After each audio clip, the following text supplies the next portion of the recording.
C'est désormais officiel, les camps de Ber et de Gundam de la MINUSMA sont maintenant entre les mains des femmes. Les documents certifiant ces rétrocessions ont été signés aujourd'hui en présence des autorités régionales et les chefs militaires.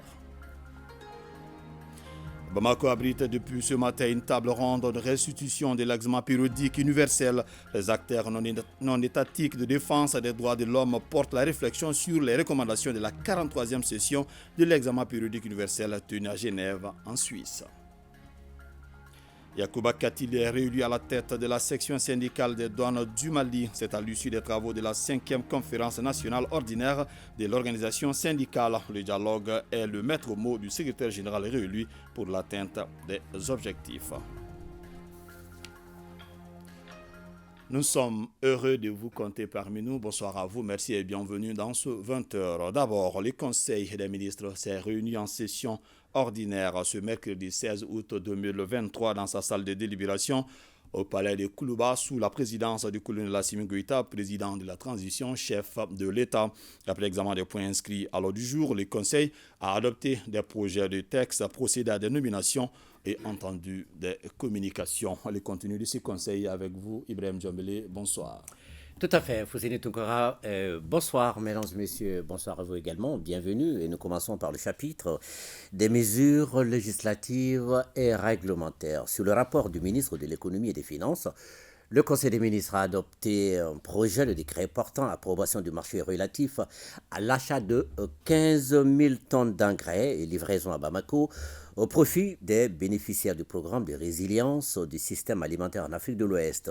Le gouvernement du Mali a adopté en 2017 une politique nationale de sécurité alimentaire et nutritionnelle. L'objectif global de cette politique est d'assurer la sécurité alimentaire de la population, d'améliorer l'état nutritionnel des couches les plus vulnérables et leur capacité de résilience. La stratégie d'intervention de cette politique est de favoriser l'accès aux facteurs de production, aux technologies et aux marchés. Pour sa mise en œuvre, le gouvernement et la Banque mondiale ont initié un programme d'envergure régionale dénommé Programme de résilience du système alimentaire en Afrique de l'Ouest. La crise internationale a entraîné une augmentation du prix de l'engrais dans un contexte de réduction du pouvoir d'achat des producteurs agricoles en vue d'anticiper sur une insécurité alimentaire et de renforcer la résilience des paysans. Le marché relatif à l'achat de 15 000 tonnes d'engrais est conclu entre le gouvernement de la République du Mali et l'Office chérifien des phosphates pour un montant de 11 300 000 euros, soit 7 milliards 412 314 100 francs CFA, toutes taxes comprises. Sur le rapport du ministre de l'Urbanisme, de l'Habitat, des Domaines, de l'Aménagement du Territoire et de la Population, le Conseil des ministres a adopté un projet de décret portant affectation au ministère de l'Agriculture des parcelles de terrain, objet des titres fonciers numéro 231 et numéro 315 du cercle de Ségou, 6 à Ségou. Les parcelles de terrain objet de la présente affectation de superficie respective de 90 arts, 0 centiares et 70 arts et 54 centiares sont destinées à la construction d'un nouveau siège pour la Chambre régionale d'agriculture de Ségou. Au chapitre des mesures individuelles, le Conseil des ministres a procédé à des nominations. La liste nominative des intéressés est disponible sur le site web du secrétaire régional du gouvernement, le www.sgg-mali.ml et dans le journal L'Essor. Au chapitre des communications, le ministre de la Refondation de l'État chargé des relations avec les institutions a informé le Conseil des ministres du projet d'étude sur la situation du portefeuille et la gestion des participations de l'État dans les entreprises publiques et les entités à vocation économique et financière. Conformément aux recommandations des Assises nationales de la refondation et suivant les instructions du président de la transition, chef de l'État, l'action gouvernementale doit fixer des mesures urgentes pour une meilleure préservation des intérêts nationaux dans la gestion des structures, sociétés et entreprises à contribution et ou à la participation étatique.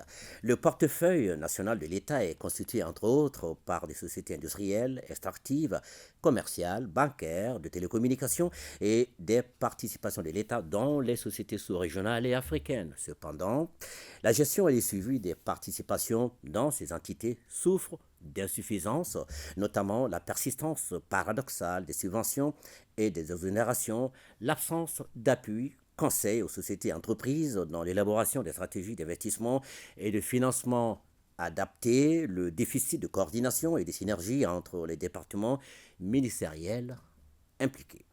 Globalement, l'analyse de la situation du portefeuille de l'État fait ressortir les constats suivants. La plupart des sociétés entreprises constituent des fardeaux budgétaires pour l'État, la faible capacité des représentants de l'État à négocier et à protéger les intérêts de l'État au sein des organes sociaux, conseils d'administration, assemblée générale et autres, le manque de suivi adéquat des sociétés entreprises par l'État, une faible méthode d'anticipation des problèmes de sociétés entreprises, le défaut d'analyse prospective sur le portefeuille de l'État et l'absence de stratégie d'optimisation des opérations de cession et de prise de participation par l'État. Il en découle tout au moins un manque à gagner considérable pour l'État, comme l'atteste le cas des sociétés Nsukala SA et Sukala SA, où le surendettement, voire l'arrêt pur et simple des structures concernées, cas de la Comatex, de l'UMPP et des chemins de fer, avec des pires conséquences sociales, économiques et financières pour le pays. Au regard de ce qui précède, le gouvernement engage la résiliation, la réalisation d'une étude sur la question dans l'objectif global de faire l'état des lieux du portefeuille de l'État, d'en évaluer la situation globale et de proposer des recommandations en vue de l'institution d'une véritable politique publique en la matière, de renforcer la gouvernance des portefeuilles afin d'assurer une meilleure rentabilité économique, financière et stratégique au profit de l'État. Le ministre de la Réconciliation, de la Paix et de la Cohésion nationale, chargé de l'accord pour la paix et la réconciliation nationale, a informé le Conseil des ministres de la nomination du président et des membres du comité d'orientation de l'autorité de gestion des réparations en faveur des victimes des crises au Mali et du secrétaire exécutif de la dite autorité. Dans le cadre de la mise en œuvre des recommandations des Assises nationales de la refondation, le gouvernement a créé l'autorité de gestion des réparations en faveur des victimes des crises au Mali, avec pour mission d'assurer la gestion des réparations des préjudices causés par les violations graves des droits de l'homme lors des crises au Mali depuis 1960. En vue de son opérationnalisation, le Conseil des ministres a procédé à la nomination du président et des membres du comité d'orientation et du secrétaire exécutif de la dite autorité. Le ministre de la Santé et du Développement social a informé le Conseil des ministres de l'évolution de la maladie à coronavirus, marquée par une stagnation du nombre de cas testés positifs par rapport à la semaine précédente. Le président de la transition, chef de l'État, a cependant appelé la population au respect strict des mesures de prévention et de lutte contre la maladie. À vous, Fousseni Tounkara, et bon suivi des journaux. Merci beaucoup, Ibrahim Djambélé. Merci. Audience à la primature. Le chef du gouvernement a reçu aujourd'hui le responsable de la société Clam Énergie, inventeur de plusieurs solutions d'énergie solaire. Abdoulaye Soumar Souaré est venu remercier le gouvernement pour son soutien et solliciter davantage son accompagnement pour les activités futures. Il s'est exprimé à sa sortie d'audience au micro de Alousseni Touré. Je suis venu remercier le gouvernement, Monsieur le Premier ministre, parce que lors de mon concours à l'international pour le Falling Walls, le gouvernement m'a accompagné. Franchement, je suis allé faire les concours et j'ai remporté les trophées et c'est un devoir pour moi de venir rendre compte à mon pays, voilà ce qu'ils ont fait et les remercier tout sincèrement encore et profiter davantage de solliciter une aide pour le développement de ces produits parce que nous fabriquons des solutions qui sont vraiment applicables à la vie réelle, qui sont utiles, très utiles à la population. Et c'est dans ce cadre-là nous sollicitons toujours l'aide du gouvernement et nous allons aussi participer au Congrès mondial de l'entrepreneuriat qui aura lieu en Australie au mois de septembre. Et aussi, c'est une opportunité pour moi aussi, pour l'entreprise, de profiter davantage et de chercher des partenaires. Et je remercie sincèrement le gouvernement et M. le Premier ministre, Choguel Koukala Maïga, et pour tous les soutiens, les ministres de l'Industrie, à tout l'ensemble du gouvernement et le président de la République. Green Energy évolue dans tout ce qui est énergie renouvelable, plus particulièrement l'énergie solaire. la transmission de l'énergie solaire par induction et aussi la conversion de la chaleur en électricité. Nous fabriquons des fourneaux qui peuvent faire la cuisson en même temps convertir en énergie et aussi des plaques solaires qui permettent de faire la cuisson sans avoir besoin de gaz, ni de charbon, ni de bois. Et avec un smart box qui permet d'offrir l'énergie, en même temps faire la cuisson propre. Le président du Conseil national de transition informe les membres du Conseil national de transition que dans le cadre de la session extraordinaire d'août 2023, en cours, une séance plénière se tiendra le jeudi 17 août 2023. Le projet d'ordre du jour porte sur les points suivants. 1. Adoption du procès-verbal. 2. Délibération sur des projets de loi. 3. Communication. Les travaux débuteront à partir de 9h dans la salle Djeli Baba Sissoko du Centre international des conférences de Bamako. Le président du Conseil national de transition s'est compté sur la bonne compréhension de tous. 11e conférence de Moscou pour la sécurité internationale. Le ministre de la Défense et des anciens combattants est intervenu hier sur les enjeux stratégiques en Afrique de l'Ouest et au Sahel dans un monde en mutation. Quelle place pour le Mali? Colonel Sadio Kamara a rappelé les progrès dans le domaine sécuritaire au Mali. Il n'a pas manqué de saluer la coopération gagnant-gagnant entre Bamako et Moscou. Nous l'écoutons. Si la sécurité de nos populations est une priorité, nous devons consentir l'effort financier nécessaire sans entendre l'impulsion des bailleurs de fonds. C'est le choix qu'a fait le Mali, malgré ses ressources limitées.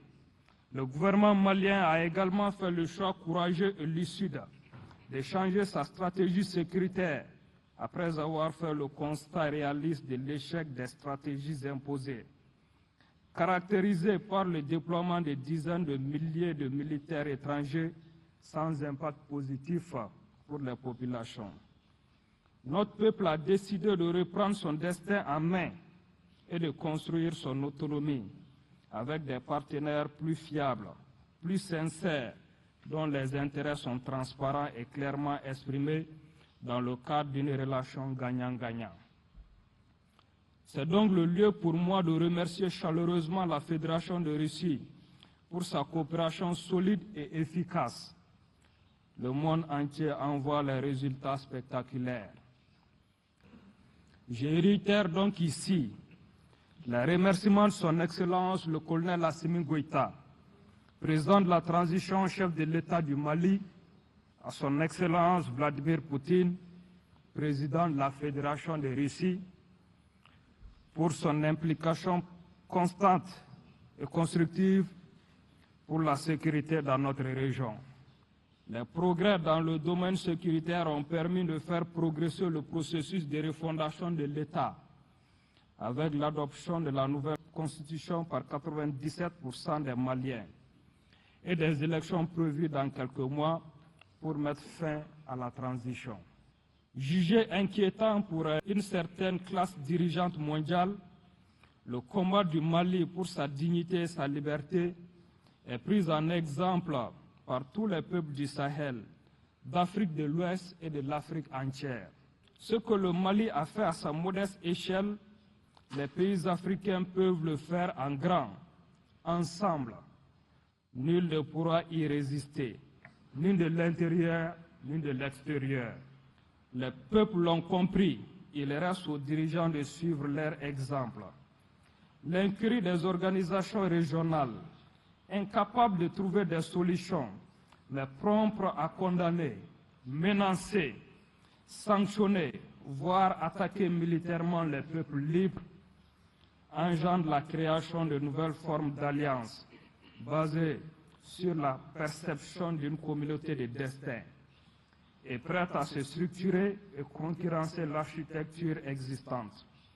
Le chemin reste long et tortueux, mais nous sommes résolument optimistes, car l'ambition de redressement et de refondation de l'Afrique dépasse toute autre considération.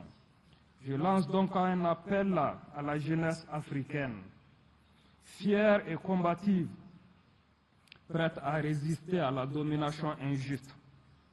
C'est à elle de se lever pour défendre ses intérêts et son honneur. personne d'autre ne le fera.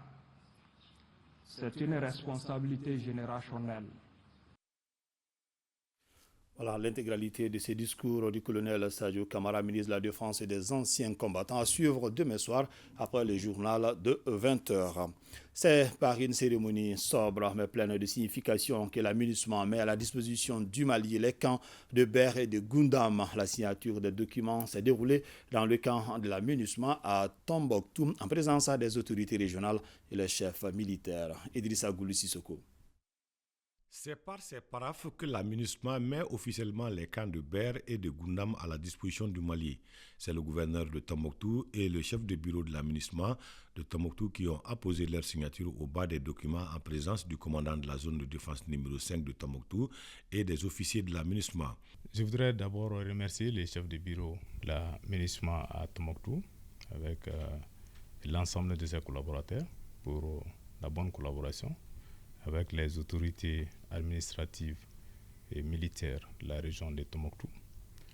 Et aussi pour dire que tout s'est passé comme planifié et programmé entre les autorités maliennes et les responsables de l'aménagement à Bamako. Le chef du bureau s'est réjoui que la rétrocession se passe dans les meilleures conditions de façon coordonnée et ordonnée, telle que voulue par les deux parties, à savoir le Mali et l'ONU. Désormais, le drapeau du Mali flotte dans les camps de Ber et de Goundam et occupé par les FAMA, selon le colonel Mamadou Suleiman Kone, commandant de la zone de défense de Tombouctou. Bamako abrite depuis ce matin une table ronde de restitution de l'examen périodique universel. Les acteurs non étatiques de défense des droits de l'homme portent la réflexion sur les recommandations de la 43e session de l'examen périodique universel tenue à Genève en Suisse. Le département de la justice est l'initiateur de cette table ronde. Bemba Sibi. Chercher une convergence de vues entre l'État et les acteurs de défense des droits de l'homme par rapport à la situation du Mali sur la question, voilà en substance l'objectif visé à travers la table ronde de restitution du rapport d'examen périodique universel 2023 sur le Mali. L'initiative du département de la justice et des droits de l'homme s'inscrit dans une démarche inclusive car certes, l'État est garant de la préservation des droits de l'homme, mais la question est une responsabilité partagée. Il était nécessaire que l'on organise cette table ronde à l'attention à la fois des acteurs étatiques et non étatiques pour qu'ils viennent se prononcer sur la pertinence des 275 recommandations formulées à l'attention de notre pays. Les conclusions de cette table ronde vont permettre au département de la justice d'élaborer le rapport additif du Mali qui doit être déposé le 28 de ce mois. Déjà, le ministre de la Justice et des Droits de l'Homme qui a présidé le lancement a souligné que le Mali a donné toutes les informations nécessaires au cours de la 43e session de l'examen périodique universel tenue en mai dernier à Genève en Suisse. L'examen périodique universel reste le seul processus complet d'examen par les pairs dirigé par l'État, visant à évaluer et à améliorer les droits de l'homme. À cet effet, il est essentiel que notre pays reste engagé efficacement dans cette dynamique. Cette posture est d'autant plus justifiée qu'elle est conforme à notre histoire, si l'on sait l'importance que la charte de Kouroukan-Fougan a accordée aux droits de l'homme. Cette charte, la volonté politique au plus haut niveau et les nombreux résultats atteints prouvent à suffisance que nous sommes une nation des droits de l'homme qui n'a de leçons à recevoir de personne. Et cette position sous-tend que notre pays ne laissera pas sous silence certaines allégations mensongères de violation des droits de l'homme, comme on l'a vu récemment avec le rapport erroné sur l'intervention salvatrice des FAMA à Moura. Des FAMA qui ont mis au cœur de leurs actions la préservation des droits de l'homme, a souligné le ministre Kassongué. La section syndicale des douanes du Mali vient d'organiser sa 5e conférence nationale ordinaire. Les délégués venus des différentes régions du pays ont réélu à l'issue des travaux le secrétaire général sortant, Yacouba Katile, pour un 3e mandat à la tête de l'organisation syndicale. Le dialogue est le maître mot du secrétaire général réélu pour l'atteinte des objectifs. Harry Dumatina. La section syndicale des douanes du Mali renouvelle sa confiance à son secrétaire général sortant. Yacouba Katile, en fin de mandat, a été réélu lors de cette 5e conférence nationale ordinaire des sections pour un 3e mandat de 5 ans. C'est dans un esprit de service, de passion et d'espoir que je relève les défis de cette responsabilité. Mon action sera guidée par la logique du partenariat avec les autorités. À cet effet, nous comptons sur chacune et chacun d'entre vous pour faire vivre au quotidien les syndicalismes militants. Lors de cette journée de renouvellement du bureau, l'accent a également été mis sur les orientations et les activités de la section syndicale des douanes au sein du SYNTAD et de l'UNTM, toutes choses qui constituent de réels motifs de satisfaction et d'espoir de voir aboutir les revendications à travers le dialogue et la concertation. Je vous demande au cours de vos travaux de mettre l'accent sur l'esprit de corps, l'entente et la cohésion qui vous ont toujours caractérisé. Longtemps ignorée comme épicentre des activités syndicales, la voilà première à terminer. Cela n'est pas un hasard, car à sa tête se trouve un homme sérieux, compétent, sachant mettre le devoir dans ses aspects moraux et matériels au-dessus des préoccupations personnelles. Les résultats engrangés par la structure syndicale lors du mandat écoulé témoignent du travail accompli et doivent être consolidés pour améliorer davantage les conditions de vie et de travail des travailleurs. Donner encore plus de satisfaction aux travailleurs, particulièrement ceux de l'administration des douanes, d'apporter notre contribution à la construction nationale. Cette 5e conférence nationale ordinaire, qui était très attendue, a vu la participation des délégués venus un peu partout à travers le pays. Les États généraux de la migration et cadres de concertation avec les Maliens établis à l'extérieur auront lieu les 17, 18 et 19 août prochains. Le thème retenu est mobilité humaine, facteur d'intégration, de développement et d'enrichissement. Quelle contribution des Maliens établis à l'extérieur à la refondation de l'État? Pour plus de détails, le ministre des Maliens établi à l'extérieur de l'intégration africaine, Moza Aga Atayer, est au micro de Abdul Karim Kaba. Il s'agit pour nous, pendant 3 jours, du 17 au 19, réunir tous les acteurs, notamment les associations des Maliens de l'extérieur, les délégués de ces associations dans le monde entier. Et nous avons surtout ciblé les pays où il y a une forte densité des Maliens, mais également les pays où les Maliens ont des problèmes. Nous avons aussi invité, en plus des organisations des Maliens de l'extérieur, certains de nos ambassadeurs et certains de nos consuls. La deuxième raison, les Maliens établis à l'extérieur ont un apport inestimable, aussi bien dans le développement du pays que dans le transfert des fonds, que la réalisation d'infrastructures sociales de base. C'est pendant la transition que les Maliens de l'extérieur, établis à l'extérieur ont été vraiment pris en charge et pris en compte dans les institutions. Vous savez que les plus hautes autorités ont décidé de donner un quota aux Maliens établis à l'extérieur, au CNT, au Conseil national de transition, ils sont des représentants, au Haut Conseil des collectivités, au Conseil économique, social et culturel. Pour la cérémonie d'ouverture, je voudrais tout d'abord m'excuser auprès de l'ensemble de nos invités, des délégués venus de différents pays et de l'ensemble des participants pour les légers décalages qui va se faire. Les états généraux étaient prévus à 10 heures, mais elles seront décalées à 14 heures, mise en place terminée, et démarrage des travaux 14h30. Ce décalage horaire a été initié pour prendre en charge certains retards que nous avons enregistrés au niveau de l'arrivée des délégués, et pas des moindres, des délégués vraiment auxquels on tient en termes de présence à l'ouverture. Voilà, le ministre des Maliens établi à l'extérieur de l'intégration africaine informe à l'opinion nationale que l'ouverture des travaux des États généraux de la migration et des concertations avec les Maliens établis à l'extérieur initialement prévue ce jeudi à 10h au Centre international de conférence de Bamako est décalée à 14h au même lieu. Certains délégués étant en retard sur leur vol. Ce décalage d'heure permettra d'avoir l'inclusivité. Le ministre sait compter sur la bonne compréhension de tous. Les administrateurs du projet communautaire de relèvement et de stabilisation au Sahel sont en conclave ici à Bamako. L'examen et l'adoption du rapport d'activité du projet du 1er juillet 2022 au 30 juin 2023 fait partie des points inscrits à l'ordre du jour. Inaba. Pour cette deuxième session ordinaire du comité d'orientation et de pilotage du projet communautaire et de stabilisation du Sahel PCRSS, l'ordre du jour porte sur l'examen du rapport d'activité ainsi que du budget annuel 2022-2023. Ce projet cible 2447 ménages vulnérables dans les cercles de Mopti, Gao, Ansongo, Bourem et Gourmand Raous. Les difficultés auxquelles nous avons été confrontés, c'est essentiellement des difficultés de passation des marchés. C'est des difficultés qui sont de plus en plus derrière nous. Nous avons pu signer quelques contrats et le reste viendra très prochainement.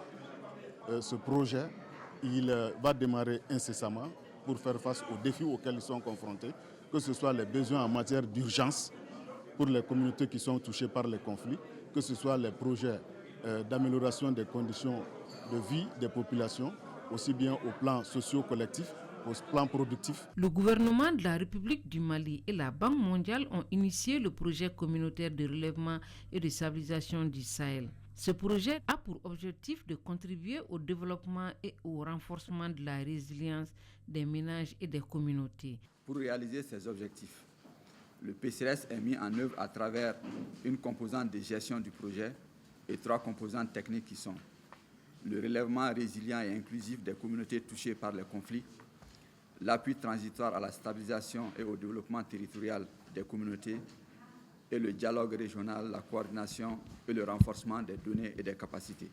Le coût total du projet est de 54,3 milliards de francs CFA. Les travaux de l'atelier de planification des activités de la Fédération nationale des femmes rurales sont en cours ici à Bamako. La rencontre de 3 jours est soutenue par le projet d'Outoulouman, Femmes piliers de la famille, un projet dont l'objectif est de contribuer à l'autonomisation de la femme malienne. Sorona Kamisogo. Le projet d'Outoulouman, qui veut dire pilier de la famille, a été conçu pour renforcer l'autonomisation socio-économique et le bien-être des agricultrices. Conformément à ses missions, le projet accompagne la Fédération nationale des femmes rurales, FENAFER, et les associations professionnelles des femmes rurales, ASPROFER.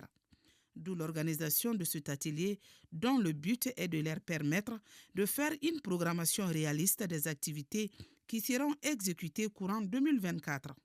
Bien vrai que l'État avait promis de nous donner 15% des terres aménagées, mais ça n'a jamais été respecté. Mais je crois que dans le cadre des projets qui sont en train de nous soutenir, qui est l'ambassade du Canada, il y a le VLF Moussoya qui a déjà fait un pas à Caille. On a eu 26 titres fonciers dans le cadre des plaidoyers de la FENAFER. Je crois qu'avec Doutlouman aussi, on est en train de voir aussi, on va cibler des zones aussi pour pouvoir aider ces bonnes femmes-là pour qu'elles puissent avoir accès à la terre. La rencontre s'inscrit dans le cadre de l'exécution du projet Doutlouman. Nous invitons les uns et les autres avec l'accompagnement de l'APECAM surtout pour que nous puissions sortir de cet atelier une programmation rigoureuse pour qu'on puisse mettre en œuvre très rapidement et très strictement toutes les activités que nous devrons exécuter ensemble d'ici la fin de mars 2024. Le plaidoyer pour que les femmes puissent avoir un accès facile à la terre. Le second point, c'est le renforcement. Tout ce qui passe par la formation des femmes, par la structuration même de la FENAFER. La rencontre de 3 jours regroupe les responsables de la FENAFER et de l'ASPROFER. Ils sont venus des régions de Koulikoro, Ségou et Sikasso. Les spécialistes du réseau africain pour l'étude de la diversité hégémonique des pathogènes se concertent également ici à Bamako. Ces chercheurs doivent partager leur expérience afin de promouvoir l'utilisation et l'intégration des domaines génomiques dans les activités de lutte contre le paludisme. Koumba Sissé. Les généticiens de 16 pays membres du réseau africain pour l'étude de la diversité génomique des pathogènes, PDNA, échangent sur l'utilisation et l'intégration des données génomiques. Ces données doivent permettre de soutenir le contrôle de l'élimination du paludisme. Depuis plus de 20 ans, nous travaillons sur divers organismes pathogènes, dont les parasites du paludisme. Nous nous occupons de biologie moléculaire, de génétique, de génomique, d'épidémiologie moléculaire, de séquençage, de bioinformatique. Nous nous investissons également dans la formation des jeunes chercheurs pour assurer la relève.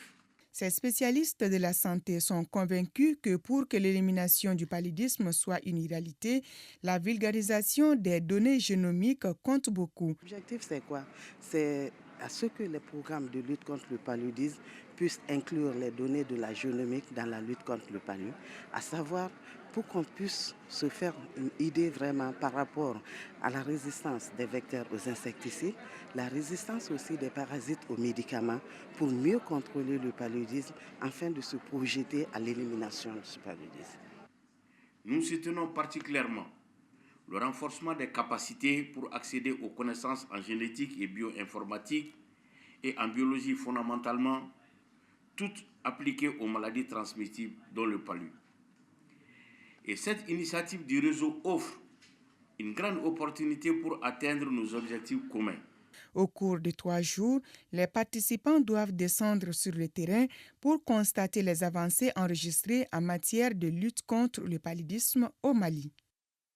Le collectif pour la défense des militaires était face à la presse à son siège à Yirimajo. Il s'agit pour le collectif de lancer un appel à l'unité nationale et au respect de l'intégrité territoriale suite aux derniers événements intervenus à Ber. Les détails avec Suleiman Sidibé. Suite aux récents événements survenus à Ber dans la région de Tombouctou, le collectif pour la défense des militaires, comme à l'accoutumée, apporte son soutien aux femmes. D'une part, il appelle les Maliens à l'unité nationale et au respect de l'intégrité territoriale. Le CDM invite l'ensemble du peuple malien, riche de sa diversité, à renforcer l'unité nationale et la cohésion sociale. Le CDM félicite les braves enfants des communautés du Nord qui mènent vaillamment la lutte pour la sécurité et la cohésion sociale dans le pays. Ensemble, nous pouvons. Ensemble, nous gagnerons et ferons échec aux ennemis de la paix, de la cohésion et de l'unité nationale. Le CDM, fidèle à son engagement de soutenir les actions braves des femmes, mènera toutes les actions nécessaires pour rassurer les uns et les autres de la noblesse du combat pour l'unité nationale. Enfin, le CDM invite toutes les communautés à resserrer les rangs et à se sentir en paix partout au Mali. Plus de 14 milliards de francs CFA, c'est le coût de la composante 3 du projet PAFEM qui vient d'être lancé à Mopti sur l'initiative du gouvernement et ses partenaires. Ce projet va toucher 23 600 personnes vulnérables des régions de Mopti, Badiangara, Douanzan, Tombouctou, Taoudini, Gao et Kidal. Cela à travers des activités génératrices de revenus. Aminata Touré. Le lancement de la composante 3 du projet de promotion de l'accès au financement à l'entrepreneuriat et à l'emploi au Mali, PAFEM, dans la région de Mopti, est une initiative du gouvernement du Mali à travers la Banque mondiale pour promouvoir l'accès au financement. Une composante 3 qui sera mise en œuvre par l'UNICEF avec les structures du gouvernement au niveau déconcentré. Ce projet va s'articuler autour de 2 axes. Le premier axe, c'est à travers des opérations de transfert de cash, ce qu'on appelle le monétaire. Le deuxième axe, c'est ce que nous avons appelé les travaux à haute intensité de main-d'œuvre. Ça va se décliner à travers des infrastructures communautaires qu'on va mettre en place et aussi les populations seront impliquées à la réalisation de ces infrastructures, améliorer leurs conditions économiques. La composante 3 qui concerne les activités génératrices de revenus AGR et les travaux publics à haute intensité de main-d'œuvre TP-IMO sera mise en œuvre dans 7 régions du centre et du nord, à savoir Mopti, Banyangara, Douanzan, Tombouctou, Taoudeni, Gao et Kidal. Nous invitons toutes les autorités à apporter leur aide à ce projet. Et quant au niveau régional, nous sommes disposés à les accompagner vraiment chaque fois que nous serons saisis par rapport à ces questions. Cette composante 3 va toucher 23 600 bénéficiaires, dont 12 600 pour les AGR et 11 000 pour les TP-IMO pour les 2 prochaines années, pour un coût de plus de 14 milliards de francs CFA. En première région, la famille judiciaire s'agrandit avec l'arrivée de 2 notaires. Il s'agit de Seydou Ngolo Kone avec résidence à Kaye et Cheikh Omar Amadou Sankaré avec résidence à Kita. Les 2 hommes de droit ont été renvoyés dans l'exercice de leurs fonctions par les conseillers à la cour d'appel de Kaye. Connais ton identité en Christ pour impacter ton environnement. C'est le thème de l'édition 2023 du camp biblique francophone du district de l'église chrétienne évangélique de Sikasso, un cadre d'échange, de connaissances, d'éducation civique et de spiritualité. Mustapha Doumbia. Cette 15e édition du camp biblique francophone du district de l'église chrétienne évangélique de Sikasso est placée sous le thème « Connais ton identité en Christ pour impacter ton environnement ». Elle dure 1 semaine et prévoit des sous-thèmes dont le chrétien et la mission, vivre en servant le Seigneur et si j'étais chrétien. Nous voulons vraiment la reconstruction du Mali. C'est pourquoi si nous arrivons à connaître notre identité, ça va nous permettre de faire ce travail. Pour les activités phares qui seront menées ici, c'est les enseignements bibliques et des enseignements socio-culturels. Depuis plus d'une décennie, l'État fait face à une crise sans précédent, marquée par la montée de l'extrémisme violent, la criminalité transfrontalière, le délitement de la cohésion sociale, sans compter la tendance des jeunes à la migration. Cette crise que notre pays traverse nous interpelle tous, particulièrement la jeunesse chrétienne de la région de Sikasso. L'édition 2023 du camp biblique francophone mobilise des centaines de jeunes de l'intérieur du pays. À la cérémonie d'ouverture de cet espace d'éducation civique et spirituelle, le 4e adjoint au maire de la commune urbaine de Sikasso, le parrain et le représentant de l'exécutif régional ont insisté sur la promotion de la paix et du vivre ensemble. Dans un Mali en construction, il a besoin de toutes ses filles et fils afin de réussir les paris de la paix, de la quiétude, tant recherchée en cette période charnière. La prière pour le Mali et des chants de louanges ont marqué l'ouverture des activités du camp biblique francophone 2023 du district de l'église chrétienne évangélique de Sikasso. Ouverture ce matin ici à Bamako de la 13e édition du camp de la jeunesse du Lions Club International, une rencontre d'échange et de partage d'expériences qui voit la participation de 5 pays africains. Bokari Koulibaly. C'est sous ces quelques notes de la fanfare nationale que le temps pour l'ouverture du camp international des jeunes du Lions Club a été donné. Après l'édition tenue à Bobo-Dioulasso avant la Covid-19, c'est le Mali qui abrite l'édition 2023 après 3 années d'arrêt. Le thème retenu pour cette année est « Développement durable et agro-industrie ». Cette rencontre de Bamako est aussi un lieu de partage, d'expérience, une opportunité pour vous tous de renforcer vos connaissances, de connaître d'autres cultures. Le gouverneur entrant de Lions Club a invité les participants venus de 5 pays d'Afrique à prendre part activement à ces rendez-vous du donner et du recevoir pour le grand bonheur de la jeunesse africaine. L'Afrique a besoin de vous. Le monde a besoin de vous. Comment pouvez-vous répondre à ce besoin? C'est en étant une jeunesse positive. Une jeunesse qui sait saisir les opportunités comme celle-là. Outre la formation des campeurs sur le leadership et les visites touristiques, le camp prévoit aussi des consultations ophtalmologiques et diabétiques gratuites à l'endroit de la population. Auparavant, le public avait eu droit à une parade des pays invités, cela pour témoigner des liens séculaires de fraternité qui a toujours existé entre ces différentes nations. À Koulikoro, l'ONG Direct Aid vient de doter le quartier Floweret de Kiban d'une adduction d'eau solaire. L'infrastructure qui a coûté environ 18 millions de francs CFA à l'ONG humanitaire est le don d'un Koétien de bonne volonté qui a voulu garder l'anonymat. Djemba Moussa Konate. Enfin, de l'eau potable pour la population du quartier Flaouret de Kiban, une localité située à environ 95 km de Koulikoro. La réalisation de cette adduction d'eau solaire est une réponse aux initiatives de développement entamées par l'opérateur économique Mamadou Mfa Sempara, natif de la localité.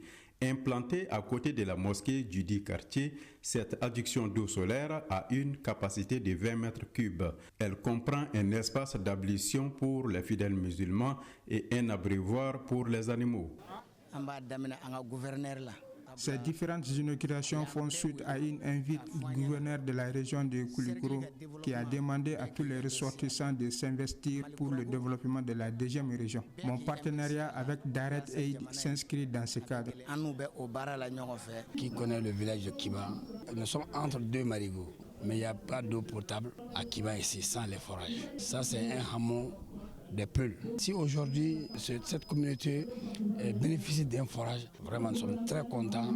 Le chef du village, les porte-parole de la jeunesse et des femmes, les autorités communales et administratives ont salué cette œuvre sociale de l'opérateur économique Mamadou Mfa Sempara. Selon le chef du projet de Direct Aid, le but de l'ONG, c'est d'offrir un meilleur cadre de vie aux populations démunies. De janvier à nos jours, on a plus de 30 forêts comme ça à l'intérieur du Mali. Et puis plus de 100 pompes manuelles aussi encore à l'intérieur du Mali. En invitant les responsables de la gestion de l'ouvrage d'en faire bon usage dans un contexte où nous vivons les changements climatiques et la prolifération des maladies tropicales. En guise de reconnaissance, les religieux de Flaouret ont remis un exemplaire du Coran aux représentants de l'ONG pour toutes les actions de développement entreprises à travers le Mali. Nous reprenons ces communiqués avant de vous dire au revoir. Le président du Conseil national de transition informe les membres du Conseil national de transition que dans le cadre de la session extraordinaire d'août 2023 en cours, une séance plénière se tiendra demain jeudi 17 août 2023. Le projet d'ordre du jour porte sur les points suivants. 1. Adoption du procès verbal. 2. Délibération sur des projets de loi.